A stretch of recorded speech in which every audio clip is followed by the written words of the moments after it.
సర్వశ్రేష్ఠ త్రిపాఠి ఎవరు ఒక సిట్టు. ముఖ్యమంత్రి కల్తీ జరిగింది, కొవ్వు పంది ఆవు కొవ్వు కలిసింది అని చెప్పాడు. ఉప ముఖ్యమంత్రి ఉపవాస దీక్షలు ప్రాయశ్చిత్త దీక్షలు మొత్తం చేస్తున్నాడు. మంత్రి ప్రమాణం చేస్తానని అక్కడికి వచ్చి అంటున్నాడు నారా లోకేష్. సర్వశ్రేష్ఠ త్రిపాఠి ఐజీ ఏం చదువుతాడండి ఇవన్నీ అన్న తర్వాత? అబ్బెబ్బెబ్బే అసలు కల్తీయే జరగలేదు ఎక్సలెంట్ అని రిపోర్ట్ ఇస్తాడా? సెన్స్ ఉందా మీకు? ఒక ముఖ్యమంత్రి ఒక ఉప ముఖ్యమంత్రి ఒక మంత్రి మాట్లాడిన తర్వాత ఐజీ ఏం రిపోర్ట్ ఇస్తాడండి? మీకు అనుకూలంగా రిపోర్ట్ ఇవ్వక నా కల్తీ నెయ్యి జరిగిందని రిపోర్ట్ ఇవ్వక, గత ప్రభుత్వంలో అక్రమాలు జరిగినాయి అని రిపోర్ట్ ఇవ్వక, ముఖ్యమంత్రి నోటి నుంచి వచ్చిన తర్వాత, ఒక మంత్రి నోటి నుంచి వచ్చిన తర్వాత, ఒక ఉప ముఖ్యమంత్రి నోటి నుంచి వచ్చిన తర్వాత ఐజీ వచ్చి దానికి కాంట్రారీగా నో ఇది పనికిరాదని చెప్తాడా? కామన్ సెన్స్ ఉందా ఏమైనా మీకు?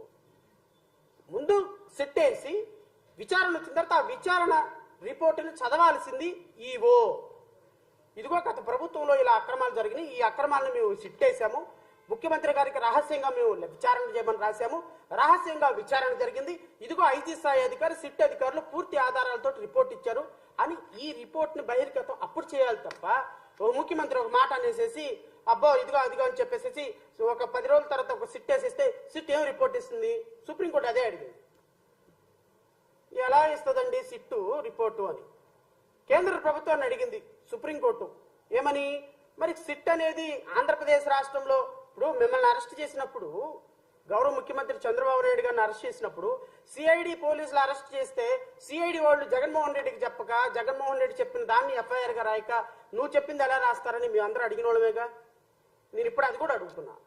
సిట్ అనేది చంద్రబాబు నాయుడు, నారా లోకేష్, ఉప ముఖ్యమంత్రి పవన్ కళ్యాణ్ ఆధీనంలో పనిచేసేటువంటి గౌరవ హోమ్ మినిస్టర్ గారి ఆధీనంలో పనిచేసేటువంటి ఒక వ్యవస్థ. ఈ వ్యవస్థ ఈ ఎస్పీ, ఈ డిఐజీ, ఈ ఐజీ మీకు ఫేవర్ గా రిపోర్ట్ ఇవ్వక ఇది జరగలేదని గత ప్రభుత్వానికి ఫేవర్ గా రిపోర్ట్ ఇస్తారని how can a common man will expect?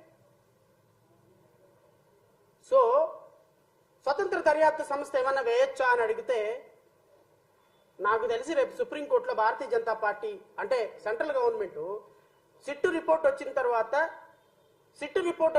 చూసుకొని మేము ఆలోచిస్తామండి, సిబిఐ ఎంక్వైరీ వేయాలా వద్దా, స్వతంత్ర దర్యాప్తు సంస్థ సుప్రీంకోర్టు జడ్జి మానిటర్డ్ ఇన్వెస్టిగేషన్ వేయాలా వద్దా అని దాని మీద సిట్టు రిపోర్ట్ వచ్చిన తర్వాత తీసుకుందామని అంటారు అని నేను అనుకుంటున్నా. ఎందుకు అంటే రేపొద్దున గనక సుప్రీంకోర్టులో గనక ఇది సిట్టు వేయండి, మీ మానిటర్డ్ ఇన్వెస్టిగేషన్ చేయండి, సిబిఐకి మేము రెడీగా ఉన్నామని భారతీయ జనతా పార్టీ అంటుందని నేను అనుకోవటం. అన్నది అనుకుంటే మొత్తం దొంగలందరూ దొరికిపోతారు. చంద్రబాబు నాయుడు దొరికిపోతాడు, పవన్ కళ్యాణ్ దొరికిపోతాడు, నారా లోకేష్ దొరికిపోతాడు, భారతీయ జనతా పార్టీ. ఎందుకంటే ఒక ఆమె వచ్చిన హైదరాబాద్ నుంచి చెడతలు వాయించుకుంటా రాజధాని ఎక్స్ప్రెస్ ఏదో ఎక్స్ప్రెస్ లో తిరుమల తిరుపతి దేవస్థానం గురించి నీ హాస్పిటల్ ఎండా అక్రమాలే.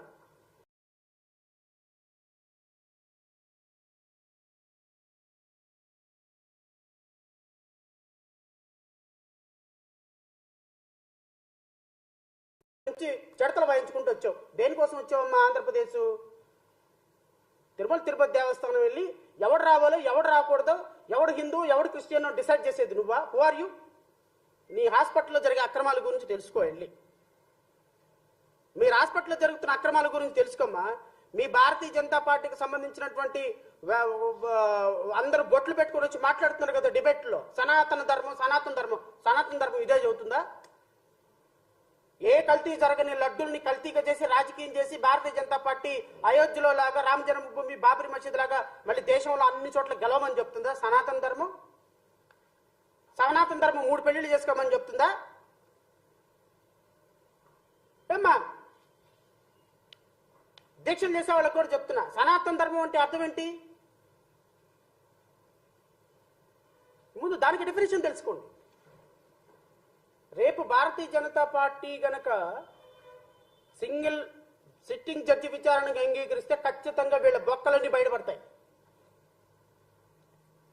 ఇది ఆంధ్రప్రదేశ్కి సంబంధించిన అంశం కాదు. నేను జైభీమ్రాబాద్ పార్టీ నుంచి డిమాండ్ చేస్తున్నా, ఖచ్చితంగా వీలైతే మేము కూడా దాంట్లో ఇంప్లీడ్ అవుతాం. సుప్రీంకోర్టు జడ్జి చేత విచారణ జరపాలి. ఇది ప్రపంచవ్యాప్తంగా ఉన్న తిరుమల తిరుపతి దేవస్థానం లార్డ్ వెంకటేశ్వర భక్తులకు సంబంధించిన అంశం.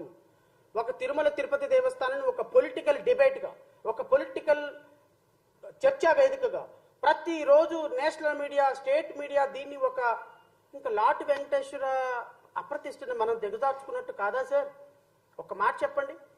మహారాష్ట్ర నుంచి, కర్ణాటక నుంచి, కాశ్మీర్ నుంచి, బాంబే నుంచి, తిరుమల మన చెన్నై నుంచి, ఉత్తరప్రదేశ్ నుంచి, మధ్యప్రదేశ్ నుంచి, బెంగళూరు నుంచి కోటాను కోట్ల మంది భక్తులు వచ్చేటువంటి తిరుమల తిరుపతి దేవస్థానంలో ఒక రాజకీయ పరమైనటువంటి అంశాలకి ఒక బాణం వేసి బౌన్స్ బ్యాక్ అయ్యి ఇప్పుడు లార్డ్ వెంకటేశ్వర అప్రతిష్టగా తీసుకొచ్చినటువంటి మీరు మనుషులేనా అసలు? మన రాష్ట్రంలో ఉన్న ఏకైక ప్రపంచం మెచ్చదగినటువంటి ఒక టెంపుల్, ఆ టెంపుల్తో కూడా మీరు రాజకీయాలు చేస్తున్నారంటే మీరు ఎట్లా మనుషులు సార్? మీరు ఎట్లా బొట్టు పెట్టుకుంటున్నారు సార్? మీరు ఎట్లా పంచలు కట్టుకుంటున్నారు సార్? మీరు ఎట్లా మంత్రాలు లార్డ్ వెంకటేశ్వర సుప్రభాతం చదువుతున్నారు సార్? ఆల్రెడీ 5 సంవత్సరాల క్రితం తిన్నటువంటి లడ్డులో జంతు అవశేషాలు కలిసి నేను ఒక భక్తుడి మనోభావాలు దెబ్బతీయటానికి కూడా సిద్ధపడ్డ మీరు మనిషి జాతికి ఎందుకు వస్తారా? హిందువులు అనేటువంటి వ్యక్తులు మిమ్మల్ని అసలు ఒక మనుషులుగా చూస్తారా? మీ ప్రభుత్వానికి ఓటేసినందుకు చెప్పుతో కొట్టుకోవాలి ఒకళ్ళు. ఇంకా సిగ్గు లేకుండా ఆ తిరుమల తిరుపతి దేవస్థానంలో వారాహి యాత్ర అని చెప్పి మీటింగ్ పెడుతున్నావా? పెట్టుకోవయ్యా, నువ్వు ఉప ముఖ్యమంత్రి, వారాహి యాత్ర పెట్టుకో, ఇంకొక యాత్ర పెట్టుకో. దానికి దేవుడికి ప్రసాదానికి కనెక్షన్ ఏంటా? ఇప్పుడు ఎందుకయ్యా తిరుమల తిరుపతి దేవస్థానంలో నువ్వు చేసేది? తిరుపతిలో ఎందుకయ్యా ఇప్పుడు నువ్వు చేసేది? మీటింగ్ పెట్టేది ఎందుకయ్యా? ఇప్పుడు నువ్వు కాలినడకను తిరుపతి వెళ్ళేది? అక్కడ ప్రాయశ్చిత్తం చేయడానికి, అక్కడ ప్రక్షాళన చేయడానికి ఏం తప్పు జరిగిందయ్యా? నీలాంటి పాపాత్ముడు వెళ్తేనే ఇంకా అక్కడ అపవిత్రం జరుగుతుంది. నీలాంటి వ్యక్తి తిరుమల తిరుపతి దేవస్థానానికి వెళ్తేనే అపవిత్రం జరుగుతుంది. మీలాంటి అబద్ధాల కోరు తిరుమల తిరుపతి దేవస్థానంలో లార్డ్ వెంకటేశ్వరుడు కూడా రాజకీయాలు కూడా మీలాంటి దుష్టుల వల్ల అక్కడ అపవిత్రం జరుగుతుంది. ఆ చంద్రబాబు నాయుడు, నారా లోకేష్ మీరలా మాకండి. మీరు వెళ్ళకపోతే తిరుమల తిరుపతి దేవస్థానం చక్కగా ఉంటుంది. ఇంకో మాట అన్నాడు, రాజకీయాలు వాడుతున్నారు. మీరు ఏం ప్రభుత్వం పగలు తీస్తో నేను చూస్తా. రేపొద్దున తిరుమల తిరుపతి దేవస్థానం ట్రస్ట్కి ఏ వ్యక్తులను నియమిస్తారో మేము చూస్తాం. ట్రస్ట్ బోర్డు మెంబర్లుగా రాజకీయాలకు అతీతంగా లేని వ్యక్తులను ఎవరిని ఎంపైక్ చేస్తారో నేను చూస్తా. మీకు 24 గంటలు మీ సినిమా మీ రాజకీయ ప్రయోజనాలన్నిటికీ అనుగుణంగా పనిచేసే ఒక TV5 ఛానల్ ఉంది కాబట్టి ఆయనకి చైర్మన్ ఇచ్చేద్దాం. మీరు మీ కేసులన్నింటినీ కూడా మేనేజ్ చేసుకున్నాడు కాబట్టి ఎన్వి రమణానికి ఇంకోటికి ఇచ్చేద్దాం. లేకపోతే తిరుమల తిరుపతి దేవస్థానం ట్రస్ట్ బోర్డు మెంబర్గా మీ సినిమా యాక్టర్ని ఇచ్చేద్దాం. మీకు 100 కోట్లు ఖర్చు పెట్టిన మీ వారాయాత్రకు డబ్బులు ఖర్చు పెట్టిన వాడిని ఇచ్చేద్దాం. లేకపోతే మీ చంద్రబాబు నాయుడు యువగళం పాదయాత్రకు ఖర్చు పెట్టిన వాడికి డబ్బులు ట్రస్ట్ బోర్డు మెంబర్ ఇద్దాం. ఇలాంటి పిచ్చి వేషాలు వేస్తే భక్తులందరూ చెప్పు తీసుకొని కొడతారు మిమ్మల్ని. తిరుమల తిరుపతి దేవస్థానం ప్రక్షాళన జరిగే సమయం ఆసన్నమైంది. రాజకీయ నాయకులకి బిజినెస్ మ్యాన్లకి తిరుమల తిరుపతి దేవస్థానం బోర్డులో స్థానం కల్పించకూడదు, నిషేధం. నేను ప్రపోజ్ చేస్తున్నా, ఒక చాగంటిని నియమించండి, ఒక గరికపాటిని నియమించండి, ఒక జనచర్య స్వామిని నియమించండి, ఒక సద్గురుని నియమించండి. ట్రస్ట్ బోర్డు మెంబర్లుగా వాళ్ళని తీసుకొచ్చి పెట్టండి. హిందూ మతం కోసం ప్రచారం చేసి నిజంగా గౌరవంగా గొప్పగా బతుకుతున్న వాళ్ళందరినీ టీడీటీ బోర్డు చైర్మన్గా చేయండి. నేను జయభీమరావు పార్టీ నుంచి డిమాండ్ చేస్తున్నా. మీరు గనక మళ్ళీ ఈ రాజకీయాలు తీసుకొచ్చి ఇంకొక chairman, TV5 chairman, ABN chairman, ఆ చైర్మన్ వాళ్ళు మాకు చంద్రబాబు నాయుడికి మాకు చుట్టాలు పక్కాలు, మా పవన్ కళ్యాణ్ గారికి సినిమా షూటింగ్లకు అసిస్టెంట్ డైరెక్టర్లు, పిచ్చి వాళ్ళని తీసుకొచ్చి అక్కడ నియమిస్తే రేపు తిరుమల తిరుపతి దేవస్థానంలో రిపీట్ అవుతుంది. It's a high time to look for a change. It's a high time for look for a change. Tirumala Tirupati దేవస్థానంలో ప్రతి హిందూ డిమాండ్ చేయమని కోరుతున్నా. ప్రతి లార్డ్ వెంకటేశ్వరుని పూజించే ప్రతి భక్తుడిని కోరుతున్నా. రాజకీయ నాయకులకి తావు ఉండకూడదు. టీటీడీలో ఎవడు అసలు బిజినెస్ మ్యాన్ అనేవాడే రాకూడదు.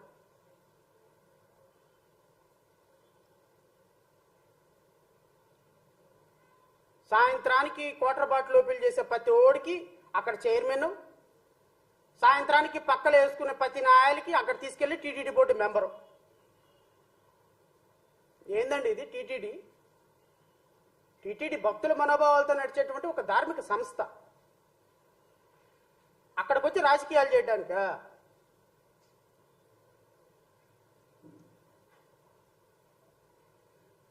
ఇంత జరిగిన తర్వాత కూడా తిరుమల తిరుపతి దేవస్థానంలో ఇలాంటి వ్యక్తులకు స్థానం కల్పించకూడదు అని నేను డిమాండ్ చేస్తున్నా. కల్పిస్తే ఖచ్చితంగా హిందూ భక్తులు చూసుకుంటారు. నెంబర్ 2, రేపు హానరబుల్ సుప్రీంకోర్టులో ఖచ్చితంగా సుప్రీంకోర్టు కేంద్ర ప్రభుత్వం ఏమైనా చెప్పని, ఇది ప్రపంచవ్యాప్తంగా భక్తుల మనోభావాలకు సంబంధించిన అంశం కాబట్టి సుప్రీంకోర్టు నాకు తెలిసి కేంద్ర ప్రభుత్వం ఏం చెప్పినా ఖచ్చితంగా CBI enquiry monitored by the honourable justice of supreme court ఉంటుంది అని నేను భావిస్తున్నాను. ఎందుకంటే ఇది గనక వదిలేస్తే కన్న తల్లితో కూడా రేపు రాజకీయాలు చేసే ఒక రోజు వస్తుంది. ఆల్రెడీ వచ్చేసినాయి. కానీ దేవుణ్ణైనా రాజకీయాలకు దూరంగా పెట్టండి అనే ఒక సుప్రీంకోర్టు జడ్జెస్ యొక్క మాట చాలా సీరియస్. ఒక కాన్స్టిట్యూషనల్ హోదాలో ఉండి చంద్రబాబు నాయుడు ఈ విధంగా ఒక ముఖ్యమంత్రి హోదాలో ప్రకటన చేయడం తప్పు అని ఒక ముఖ్యమంత్రిని కామెంట్ చేయడం ఇంకా సీరియస్ కామెంట్. ఖచ్చితంగా సుప్రీంకోర్టు దీన్ని చాలా సీరియస్ గా తీసుకుంటుంది. ఖచ్చితంగా కోర్టు మానిటర్డ్ సిబిఐ ఇన్వెస్టిగేషన్ ఉంటుంది అని నేనైతే భావిస్తున్నా. కల్తీ లడ్డు వ్యవహారంలో ఎవరైతే తప్పుడు వార్తలు, తప్పుడు డిబేట్లు, తప్పుడు ప్రకటనలు చేశారో వాళ్ళందరి మీద కేసులు కట్టమని ఖచ్చితంగా సుప్రీంకోర్టు డైరెక్షన్ ఇస్తుంది. అది ముఖ్యమంత్రి అయినా, ఉప ముఖ్యమంత్రి అయినా, మంత్రి అయినా. లడ్డూ ట్యాంకరు లోపలికి వెళ్లకుండా లడ్డూ ట్యాంకరు టెస్టింగ్ రిపోర్ట్లకు వెళ్ళి టెస్టుల్లో ఫెయిల్ అయిపోయి వెనక్కి వెళ్ళిపోతే లడ్డూలు ఎప్పుడు వాడారు అంటున్నా. సుప్రీంకోర్టు జడ్జి అడిగింది అదే. లడ్డూ ట్యాంకరు లోపలికి ఎంటర్ కాకుండా వెళ్ళిపోతే లడ్డూలు ఎక్కడ వాడారయ్యా? ఇంకా మీరెందుకు కొవ్వు కలిసిందని అబద్ధాలు ఆడుతున్నారు? ప్రాథమికంగా ప్రైమా ఫేసి ప్రాథమికమైనటువంటి రిపోర్టుల్లో లడ్డూ తయారీలో నెయ్యి వాడలేదు అని తేలింది. ఇది ఈవో చెప్పాడు. మరి చంద్రబాబు నాయుడు ఎవరు చవటానికి వాడారని ఆయన వెళ్ళి ఏమైనా కలిపాడా? లడ్డూల్లో నెయ్యి కలిపాడా ఆయన? పవన్ కళ్యాణ్ వెళ్ళి ఏమన్నా గరిట పెట్టి తిప్పాడా? కాదు కదా. సుప్రీంకోర్టు అదే అడిగింది. మరి రేపొద్దున the great lawyer Chandrababu Naidu గారిని బయటకు తీసుకొచ్చిన 53 రోజుల తర్వాత గ్రేట్ లాయర్ లోత్రా గారు ఏం చెబుతారో విందాం. రేపు మరి ఈయన పవన్ కళ్యాణ్ గారు దీక్ష చేయడానికి వెళ్ళారు తిరుమల తిరుపతి దేవస్థానంలో. ఆయన ఏం స్పీచ్ ఇస్తాడో విందాం. సుప్రీంకోర్టు చెప్పినప్పటికీ కూడా లడ్డూలో కలిసింది, నెయ్యి అవశేషాలు కలిసింది, జంతు కొవ్వులు కలిసింది కాబట్టి ఎవడేమనుకున్నా కలిసిందంతే, ఇంకా నేను ఇక్కడ దీక్ష చేస్తాను అన్నాడు అనుకో, నీ కర్మ.